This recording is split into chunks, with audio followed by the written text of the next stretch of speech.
This is the Country Music Time Machine, and this is our special series devoted to telling the stories of the biggest legends in country music history.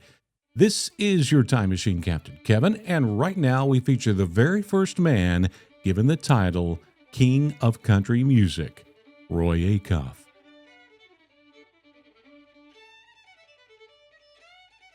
Roy Claxton Acuff, a name synonymous with the very soul of traditional country music, was a towering figure whose influence extended far beyond his powerful tenor voice. Known as the King of Country Music, Acuff's life was a journey from a small Tennessee town to the hallowed stage of the Grand Ole Opry, where he would become a central figure and tireless ambassador for the genre. He was a performer, a businessman, and a cultural icon who, more than anyone else, helped transform country music from a regional folk tradition into a national institution. Born on September 15, 1903 in Maynardville, Tennessee, Acuff's early life was deeply rooted in the musical heritage of the Smoky Mountains. His father was a fiddler, and the young Roy was exposed to a rich tapestry of lonesome mountain ballads. If ever there was a symbol of community in the Smoky Mountains, it was the fiddle. It brought people together, entertained them, sang their laughter, charmed their sweethearts, cried their sorrow. The fiddle defined them as a people, and it set them apart. Yet as a young man, music was a secondary passion. He was a natural athlete, excelling at baseball, and his dream was to play in the major leagues. He played on semi-professional teams and even had a tryout scheduled with the New York Yankees. His high school annual verifies the fact that he was an athlete. I think he lettered in 5 sports. He was quite muscular, and he was so fast, his nickname was Rabbit. However, fate intervened in a cruel twist. In 1929, he suffered a severe sunstroke, followed by a nervous breakdown, which forced him to abandon his athletic aspirations. It was during his long recovery that he turned to his father's old fiddle to pass the time. What began as a hobby became a new calling. Acuff's natural talent for music, which had always been present, now had a chance to flourish. Acuff's early musical career was a true apprenticeship in showmanship. In the early 1930s, he joined a traveling medicine show where he honed his skills as both a fiddler and a singer, performing to crowds across the southern Appalachian region. He learned to entertain, to connect with an audience, and to command a stage. This experience was invaluable and shaped the charismatic stage presence that would later define his career. In 1932, he formed his own band, the Tennessee Crackerjacks, which later became the Crazy Tennesseans. They gained a loyal following on local radio stations in Knoxville, where Acuff's sincere, mournful singing style began to attract attention.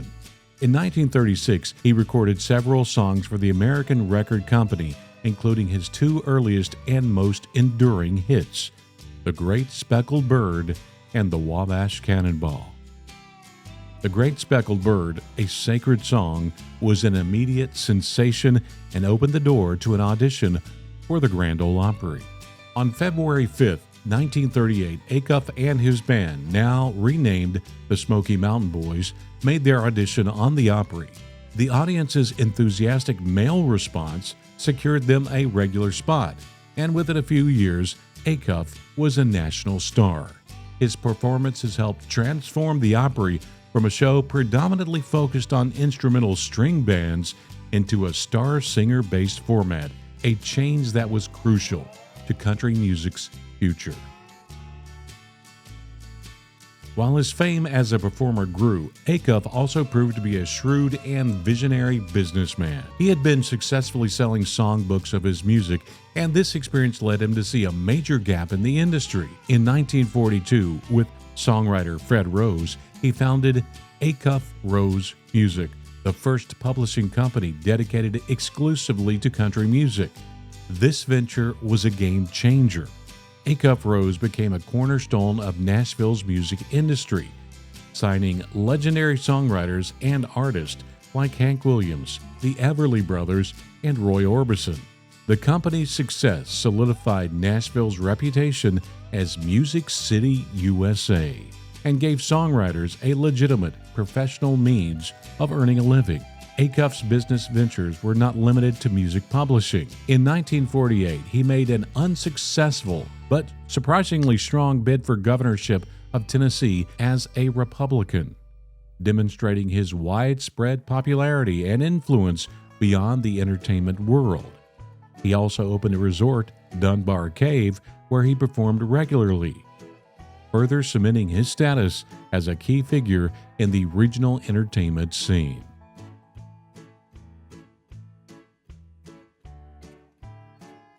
Throughout the 1940s and beyond, Acuff's popularity soared.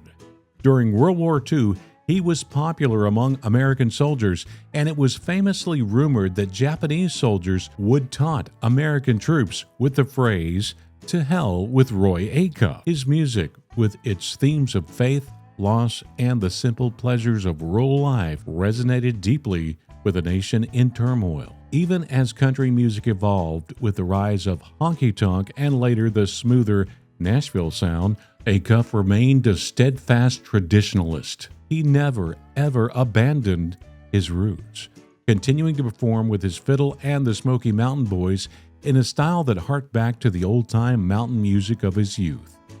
The traditionalist stance, while sometimes putting at odds with the changing industry, also endeared him to a generation of fans. His late career appearance on the Nitty Gritty Dirt Band's 1972 album, Will the Circle Be Unbroken, introduced him to a new generation of urban and folk music fans, a testament to his timeless appeal.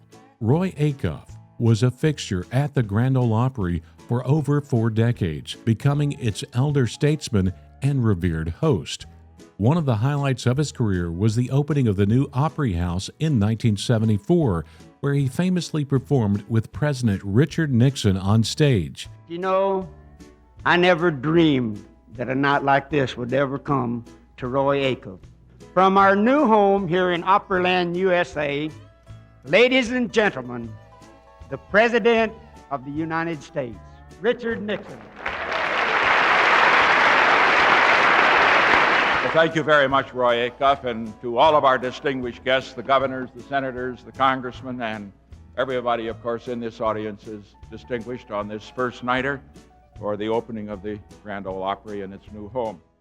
He became the first living artist elected to the Country Music Hall of Fame in 1962, a well-deserved honor that recognized his role in shaping the genre. In his final years, he lived on the grounds of Opryland, continuing to perform at the Opry until his death. Roy Acuff passed away on November 23, 1992, at the age of 89. His legacy is one of a true pioneer.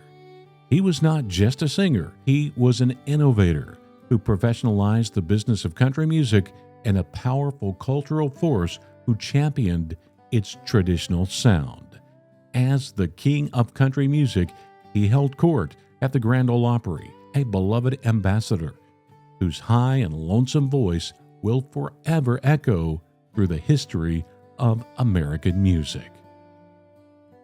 If you love country music history, stay tuned to the Country Music Time Machine as we feature more of the biggest legends in country music history. This is Country Legends.